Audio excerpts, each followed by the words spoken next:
What's up? What's up? What's up, everybody? Happy Tuesday. Welcome, welcome, welcome. Glad you guys are here. We'll let people jump in. Join us today. Got some questions that I get to answer for y'all today. Looking forward to it. Get y'all on here. Yaddy, what's happening? The real big two, you on time today. Let's go. My guy is on time today. Let's go. Brooks Foster, how you doing? Catches for Christ, love it. What's up, Grace? Good to see you. Hey, Kimana, good to see you. Good to see you. Hope everybody's doing well, and I really hope my questions came over here because I don't see them. I don't see them. I do not see them. Okay. What's up? What's up? Good to see you, Isabella. Good to see you. Awesome, y'all. I think I could go here. Okay, cool. All right, y'all, man, super excited to be here with y'all. Listen, let me know where you're tuning in from. Let me know where you're tuning in from so I know where you're tuning in from. Of course, let me know. Let me know. 17 Bells, how you doing? Leo, what's good? Dre, what's good? Angelica, how you doing? Good to see you. Good to see you. What's up, y'all? Where you from? Happy Tuesday. What's up, Mel? Good to see you. Indiana in the house. What's up, Kylie? Indiana in the house. Dan McCoy. I'm doing well, GG. Good to see you. Maui, let's go. Hang loose. What's up, 09 Avery? Good to see you. Good to Jocelyn. Jocelyn, good to see you. Lizzie, good to see you. Ainsley, good to see you. Let me know where y'all from. We got Indiana in the house. We got Hawaii in the house. I know we got California, but they ain't putting it in there. Reginald, what's happening? Good to see you. Where y'all tuning in from? Let me know. SoCal in the house. SoCal is in the house. Let's go. Amara, how you doing? Good to see you. All right, y'all. Listen, I'm not going to keep asking y'all where y'all from, so we going to get it going. NY, Texas, Longhorns, let's go. Okay, NorCal. All right, thank y'all. I appreciate it. All right, man. So we are here. Massachusetts. That might be a first. Ainsley, you might be a first for Massachusetts. Look at you representing Massachusetts. I love that for us. Y'all. Y'all have been amazing. I hope y'all are liking my tryout red flags. I try my best to do them that makes sense, that helps you figure out the best opportunities for you. Here's the thing. Like, at the end of the day, you have to understand, PA, okay, Allison, you have to understand that you have to put yourself in the best situations for you. And I know that's challenging, and I know that's not the norm. We want to be loyal and all the things. Let me give you a quick story actually on this. Why travel teams are important, and timing is even more important. Okay. But let me tell you why travel teams are important. I had an athlete that I have been in for the entire year. She's a pitcher from a small town in Pennsylvania.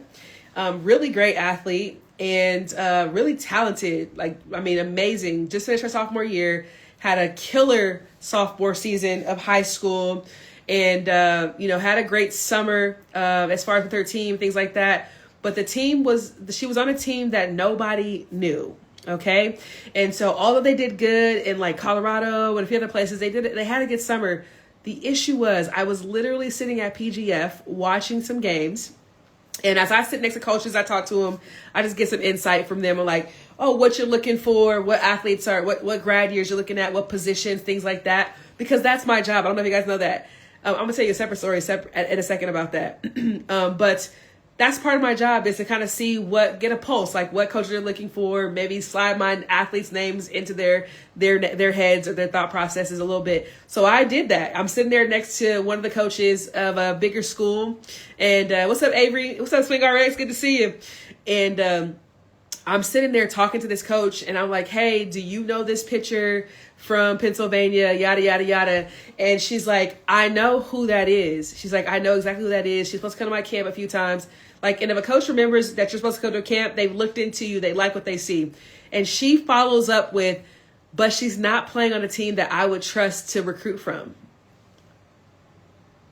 And I was like, I've been trying to tell her that this whole entire summer. And the fact that you just said it, I need to call her immediately. So she struggled because she wanted to like be loyal to her team. She really liked the atmosphere, the friends. I didn't want to let my coaches down, things like that. She kept telling me. And thank the Lord, this week she talked to and she was getting calls all summer. I was trying to get her different coaches. She had 2 coaches call her, and then she didn't go that way. And then I guess this past week she talked to a team, and she's switching teams. Thank the Lord. And sure enough, as soon as she did that, that coach started following her on X. And this is not the story I told you on my stories. This is a different situation. But it literally happened as soon as she switched teams. So when I tell you guys this, I am not telling you this. Jocelyn, you better tell people this is your story.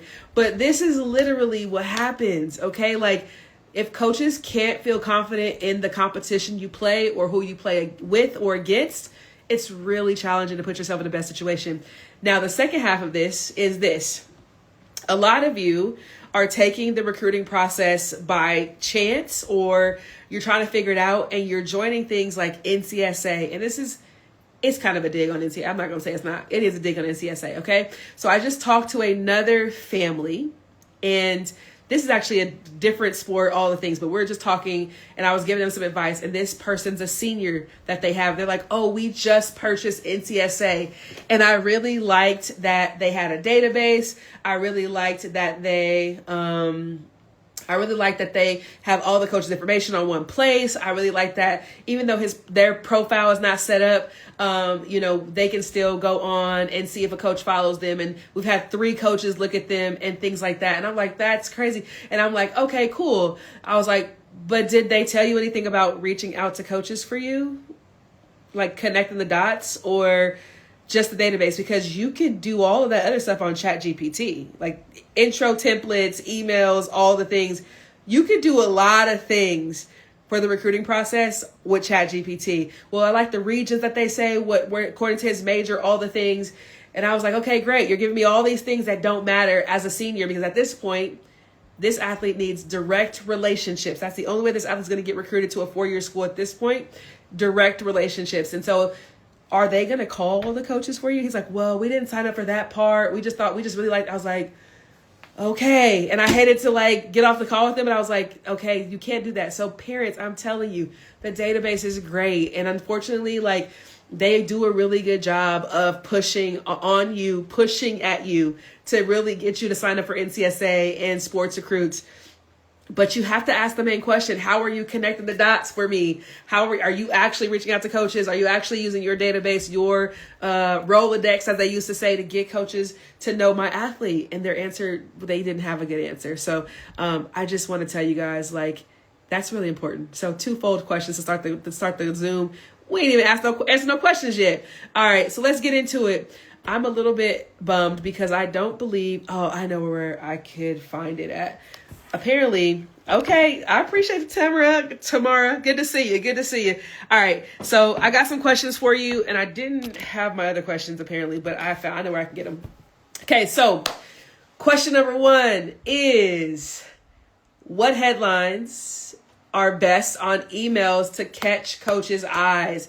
I like this question. And you know me, I'm going to give you the in-depth answer, and it really depends on your strengths.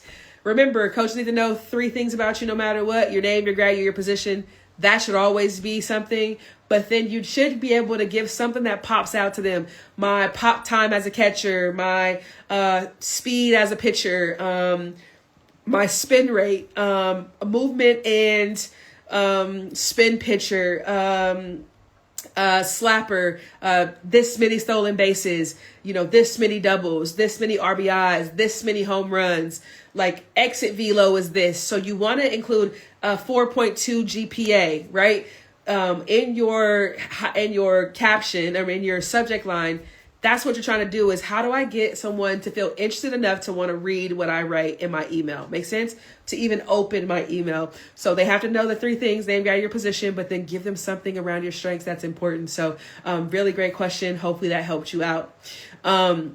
This is the 3-part question for my girl, Melody. And I appreciate the share that you did for me today about my post. I really appreciate you. Like I said, I really wish we could have worked together, but it's okay. Like, I'm glad you still come in and get insight. So she's asking now, is it 2027, which I appreciate the question. I've actually had to have calls with all of my 2027 families recently about the journey and how we've had to transition and shift. And it's not a bad thing. It's just the way that the world turns, and we have to adjust to it. And so what we were talking about was literally, as a 2027 athlete, we might really need to start adjusting to community college, looking for schools to get myself some experience, to let the pressure go of trying to find a 4-year school that's not really looking right now, and just give ourselves a better chance, an opportunity to give ourselves a chance later. I posted a video on my community. It's on X, but I posted in my community as well about a coach that last week, a D2 coach, made a video and he put it on X, and he was talking about the new 5-for-5 rule also now becoming a rule for D2 teams. So he's like, for the 2027s, unfortunately, like, we have to pivot, because not only are the D1s considering bringing their players back and looking at the transfer portal, the D2s now can do that. So that's really leaving you with D3 options and community college options and NAIA school options, which are all very good options.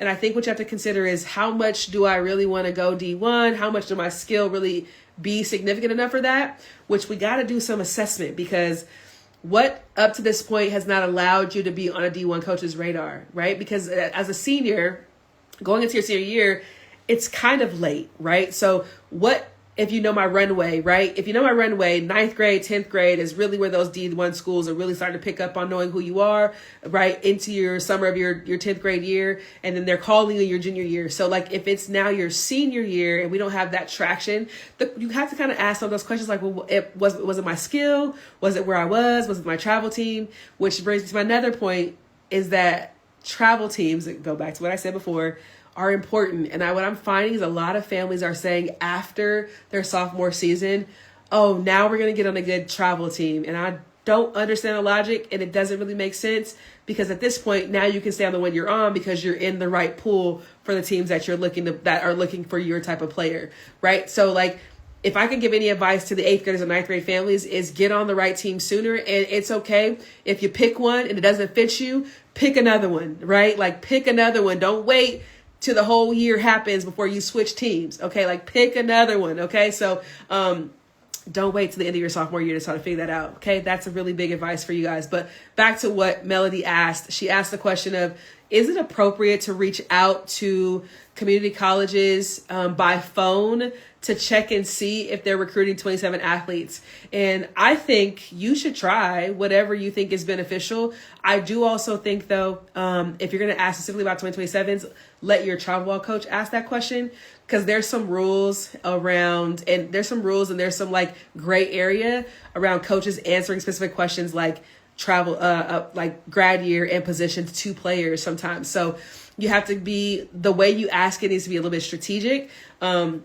But I think it's worth it to try to give them a call and have a conversation. Say, I just want to introduce myself. I'm a 2027 athlete, and say, I've been sending you emails. I'll send you another email. I don't know if you're looking for 2027s. I would love to be on your list. If so, they can tell you from there, because you've asked that type of question. Or you can't say like, are you looking? But maybe you could say like, if you're looking for this, they can kind of give you a better answer. You see how that wording changed? Or ask your travel ball coach to reach out to them. But in that case, I think it's fine. There's no rule against not being able to do that, as far as like picking up the phone and call them. And I feel like you should try if you really feel like you still want that opportunity, and maybe it's there. I don't know many coaches that answer their office phone, but there could be a few, right? So, try it out. And the second question you said is, when you're looking into community college options, does it matter? Do they equally matter? Should all community colleges be treated equally or not? And so, no, they're not created equal. They're not at all. In the same way that you look for travel teams, you want to pay attention to community colleges. You want to go to their website. You want to pay attention to their records. You want to pay attention to where they've sent athletes that have graduated from their program. So you can usually find that on their X account, sometimes on their website, but usually it's more so on their social media page, where they will flash like, we're sending athletes to these schools and that school. So you want to check that out. You want to know a little bit about, same thing, what's their competition level? Have they been able to compete? And so that's also questions you ask when they start showing interest, because when you reach out they will probably reach out to you if they're still looking. And I would say ask all the questions like, okay, what's your training like? How do you help athletes get to the next level? What do you guys do to build a team that is competitive? You want to ask those types of questions moving forward. And you asked me a question about teams in SoCal. There are quite a few great teams in SoCal. So if you literally type in, I think it's if you Google, oh man, I'm thinking the acronym NJCA, it's basically like National Community College or California Community Colleges. You could do competitive California Community Colleges. Start there. They have softball programs. Research that, and you're going to get quite a few because LA they just have great resources for athletes. So check that out. They'll definitely get you going and started there. Okay. Let me find the other questions that I received that I did not, for some reason, bring to my iPad. All right. Next question I got. Tips for 2029 athletes starting the recruiting process. So my apologies for not knowing your name because I typed it into my computer for my cover, but I apparently didn't move it to my phone. So tips for 2029 athletes starting the recruiting process. So here's what you got to know, because you added the word late in that message and you're not late. In fact, in my 2029 call this week, we talked about how this is actually the best time for you to really be going in your recruiting journey for a lot of different reasons.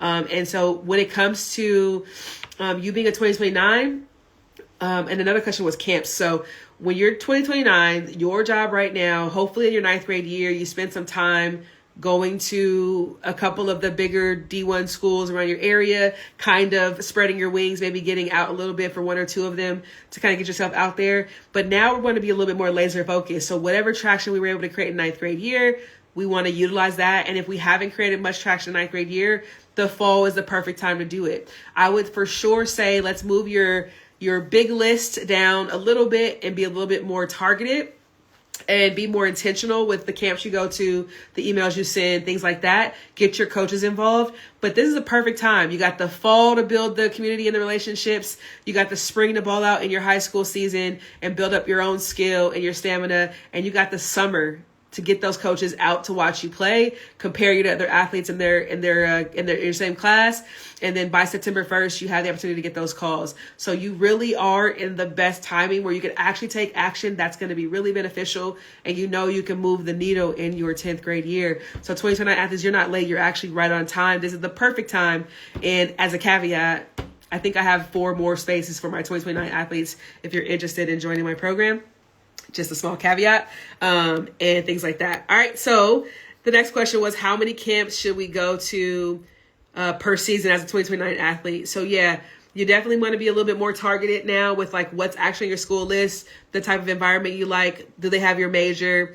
Is it in the location you want as far as demographically? And you want to for sure be going to hitting those camps. And I would say at least 2 to 3 because they might be a travel trip. So between now and the winter, can I get to 2 or 3 of my major schools that I really want to build relationships with? So that would be what I would advise for the 2029 athletes in camps. Is it appropriate to call coaches? Yep. How do I communicate moving? All right. A lot of new orgs out there. So congratulations for y'all who decided to bet on yourself and not stay in a place where maybe it wasn't the best fit for you. Congratulations. I helped a couple of my athletes find school teams. It's awesome to see how they've already been able to make a difference for them.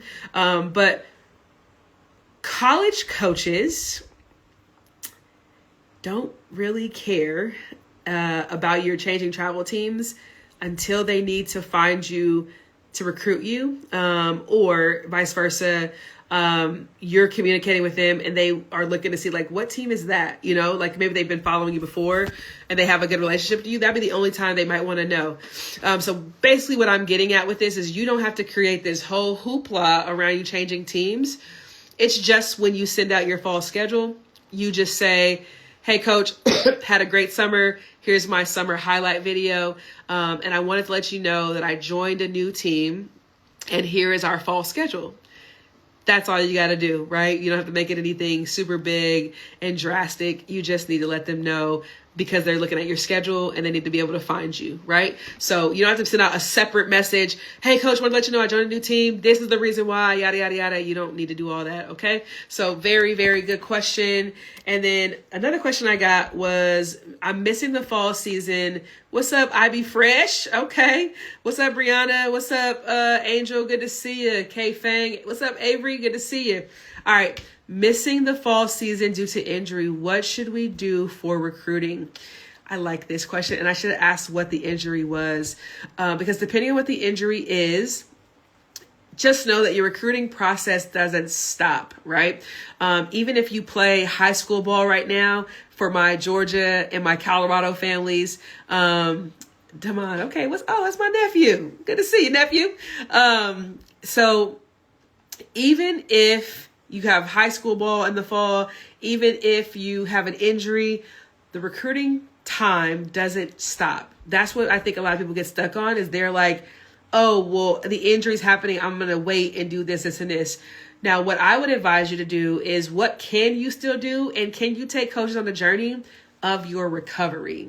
Right? That's going to be really cool, because you're going to get to show your personality more when you're at PT. You could talk about having a hard day with the recovery day. You could talk about having an easier day the next day. You could talk about how you've been able to adjust in your strength from one week to the next. You could talk, if you can do certain things, you still can add that to your social media. When you're out playing games, you could talk about how you see the game from a different lens now. I'm learning so much more about what it means to be a good teammate. I'm learning a lot more about what it means to, like, manage a team or manage the field.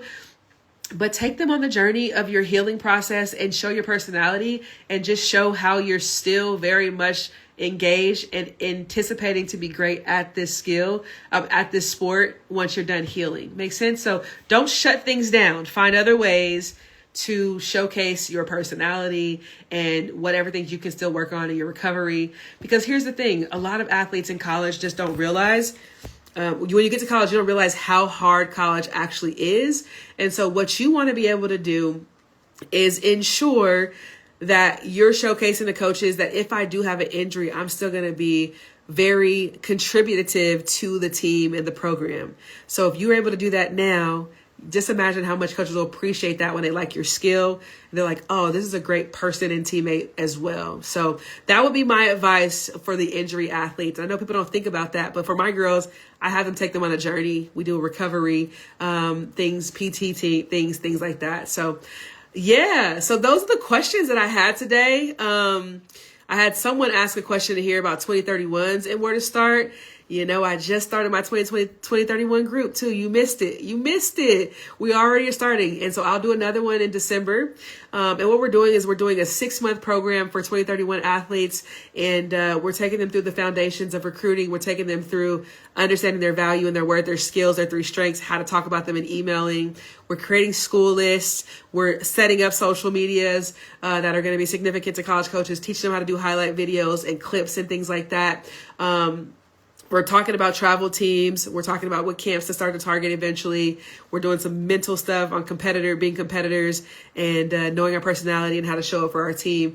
So we're doing a lot of things in the 6 months. But it's really a tryout to see if you're a really good fit for my main program. So if you guys are ever interested, I'll probably do a wait list here pretty soon for the next cohort. But the girls that are in it, they loved it on Sunday. Was our first call. We had a really great time. So basically, the person who asked that question, do those things. Like, get ready and prepared for that.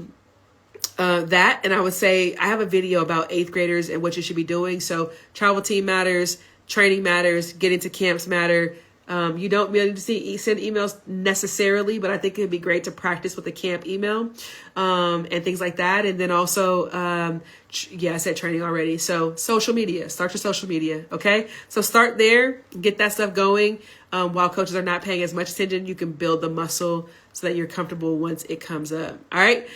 Cool, y'all. Well, listen, I'm trying to get one of my players to go ahead.